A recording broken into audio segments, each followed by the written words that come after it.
ಚಿಕ್ಕಮಗಳೂರು ಮುರಂ ದಂಧೆ ಭಾಗ 2. ಮಾಫಿಯಾ ಜೊತೆ ಸ್ಥಳೀಯ ಅಧಿಕಾರಿಗಳ ಫಿಕ್ಸಿಂಗ್ ಶಂಕೆ. ಪ್ರಶ್ನೆ ಮಾಡಿದ್ರೆ ತಹಶೀಲ್ದಾರ್ ಕಡೆ ಕೈ ತೋರಿಸೋ ಆರ್ಐ, ವಿಐ ಲಿಖಿತ ಪ್ರತಿ ನೀಡಲು ಅಧಿಕಾರಿಗಳ ಭೀತಿ.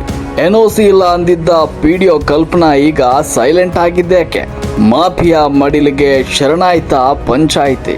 ರಾಯಲ್ಟಿಗೆ ಕನ್ನ ಹಾಕ್ತಿದ್ದ ತ್ರಿಮೂರ್ತಿ ಅಧಿಕಾರಿಗಳ ಜಾಣ ಕುರುಡು. ಗದಗ ಜಿಲ್ಲೆ ರೋಣ ತಾಲೂಕಿನ ಚಿಕ್ಕಮಗಳೂರಿನಲ್ಲಿ ಮುರಂ ದಂಧೆಯ ಅಸಲಿ ಬಣ್ಣವನ್ನ ಭಾಗ 1ರಲ್ಲಿ ಬಯಲು ಮಾಡಿದ್ವಿ. ಆದ್ರೆ ಸುದ್ದಿ ಪ್ರಸಾರದ ಬೆನ್ನಲ್ಲೇ ಅಕ್ರಮ ಇನ್ನೂ ದುಪ್ಪಟ್ಟಾಗಿದೆ. ಹಗಲು ರಾತ್ರಿ ಎನ್ನದೆ ಮುರಂ ಮಾಫಿಯಾ ರಾಜಾರೋಷವಾಗಿ ಅಬ್ಬರಿಸ್ತಾ ಇದೆ. ಇದಕ್ಕೆ ನೇರ ಕಾರಣ ಇದೇ ವ್ಯಾಪ್ತಿಯ ಕಂದಾಯ ಮತ್ತು ಪಂಚಾಯತ್ ಅಧಿಕಾರಿಗಳು ತಮ್ಮ ಕಣ್ಣೆದುರೇ ಸರ್ಕಾರಿ ಲೂಟಿ ಆಗ್ತಾ ಇದ್ರು ಜಾಣ ಕುರುಡು ಪ್ರದರ್ಶನ ಮಾಡ್ತಾ ಇರೋದು ಅಧಿಕಾರಿಗಳ ಅಸಲಿ ಮುಖವಾಡ ಕಳಚುವ ಭಾಗ 2 ಎಕ್ಸ್ಕ್ಲೂಸಿವ್ ರಿಪೋರ್ಟ್ ಇಲ್ಲಿದೆ ನೋಡಿ. ಹೌದು, ಇದು ಚಿಕ್ಕಮಗಳೂರು ಸವಡಿ ರಸ್ತೆಯ ಇಂದಿನ ಕಟು ಸತ್ಯ.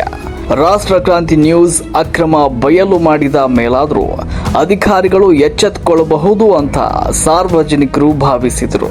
ಆದ್ರೆ ಇಲ್ಲಿ ಉಲ್ಟಾ ಚೋರ್ ಕೋತ್ವಾಲ್ನಿಗೆ ಗದರಿಸಿದಂತಾಗಿದೆ.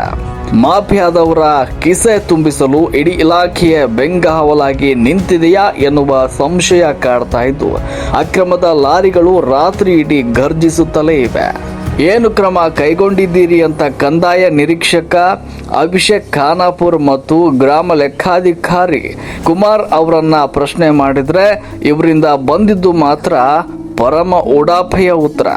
ನಾವು ಮೇಲಾಧಿಕಾರಿಗಳಿಗೆ ವರದಿ ಸಲ್ಲಿಸಿದ್ದೇವೆ ಎನ್ನುವ ಇವರು ಲಿಖಿತ ಪ್ರತಿ ಕೇಳಿದ್ರೆ ತಹಶೀಲ್ದಾರ್ ಕಚೇರಿಯಲ್ಲಿ ಅರ್ಜಿ ಹಾಕಿ ಪಡೆದುಕೊಳ್ಳಿ ಅಂತ ಬಂಡತನ ಪ್ರದರ್ಶನ ಮಾಡ್ತಿದ್ದಾರೆ. ಅಸಲಿಗೆ ಇವರು ವರದಿ ಸಲ್ಲಿಸಿದ್ದಾರೆಯೇ ಇಲ್ಲವೇ ಅನ್ನೋದು ಈಗ ಯಕ್ಷ ಪ್ರಶ್ನೆಯಾಗಿದೆ. ಇತ್ತ ಪಂಚಾಯಿತಿಯಿಂದ ಯಾವುದೇ ಎನ್ಒಸಿ ಕೊಟ್ಟಿಲ್ಲ ಅಂತ ಹೇಳಿದ್ದ ಪಿಡಿಒ ಕಲ್ಪನಾ ಕಡಗದವರು ಈಗ ಮೌನಕ್ಕೆ ಶರಣಾಗಿದ್ದಾರೆ. ಕಣ್ಣೆದುರೇ ರಸ್ತೆ ಹಾಳಾಗ್ತಾ ಇದ್ರು ಗುತ್ತಿಗೆದಾರರ ವಿರುದ್ಧ ಒಂದೇ ಒಂದು ಲಿಖಿತ ದೂರು ನೀಡದ ಪಿಡಿಒ ನಡೆ ತೀವ್ರ ಸಂಶಯಕ್ಕೆ ಎಡೆ ಮಾಡಿಕೊಟ್ಟಿದೆ. ಸರ್ಕಾರದ ರಾಯಲ್ಟಿಗೆ ಕೋಟಿ ಕೋಟಿ ಕನ್ನ ಹಾಕ್ತಾ ಇರುವ ಈ ತ್ರಿಮೂರ್ತಿ ಅಧಿಕಾರಿಗಳ ವಿರುದ್ಧ ತಕ್ಷಣವೇ ಶಿಸ್ತು ಕ್ರಮ ಜರುಗಬೇಕಿದೆ. ಈ ವರದಿ ಪ್ರಸಾರವಾದ ಮೇಲಾದರೂ ಈ ಅಧಿಕಾರಿಗಳು ಆಕ್ಷನ್ ತಗೋತಾರ ಅಂತ ಕಾದು ನೋಡಬೇಕಿದೆ. ಗದಗ ಜಿಲ್ಲಾಧಿಕಾರಿಗಳಾದ ಎನ್ ಶ್ರೀಧರ್ ಅವರು ಶಾಮೀಲಾಗಿರುವ ಸ್ಥಳೀಯ ಅಧಿಕಾರಿಗಳ ವಿರುದ್ಧ ಶಿಸ್ತು ಕ್ರಮ ಜರುಗಿಸ್ತಾರಾ? ರೋಣ ತಹಶೀಲ್ದಾರ್ ನಾಗರಾಜ್ ಕೆ ಅವರು ತಕ್ಷಣವೇ ಜಂಟಿ ದಾಳಿ ನಡೆಸಿ ಅಕ್ರಮ ಗಣಿಗಾರಿಕೆಯನ್ನ ತಡೆ ಹಿಡಿತಾರ? ಗಣಿ ಇಲಾಖೆ ಅಧಿಕಾರಿಗಳಾದ ನಾಗಭೂಷಣ್ ಅವರು ಜಿಪಿಎಸ್ ಮೂಲಕ ತಪಾಸಣೆ ನಡೆಸಿ ದಂಡ ವಿಧಿಸ್ತಾರ? ರೋಣ ಪೊಲೀಸ್ ಇಲಾಖೆ ಅಧಿಕಾರಿಗಳು ಓವರ್ಲೋಡ್ ಟಿಪ್ಪರ್ ಲಾರಿಗಳನ್ನ ಜಪ್ತಿ ಮಾಡಿ ಎಫ್ಐಆರ್ ದಾಖಲಿಸ್ತಾರ? ಬಾಯಿ ಮಾತಿನ ವರದಿಗಳ ನಾಟಕ ಇನ್ನೂ ನಡೆಯಲ್ಲ. ಕಾನೂನು ಗಾಳಿಗೆ ತೂರಿ ನಡೀತಾ ಇರುವ ಈ ಬೃಹತ್ ಜಾಲಕ್ಕೆ ಉನ್ನತ ಅಧಿಕಾರಿಗಳು ಯಾವ ರೀತಿ ಬ್ರೇಕ್ ಹಾಕ್ತಾರೆ ಅನ್ನೋದನ್ನ ನಮ್ಮ ಮಾಧ್ಯಮ ನಿರಂತರವಾಗಿ ಗಮನಿಸ್ತಾ ಇರುತ್ತೆ.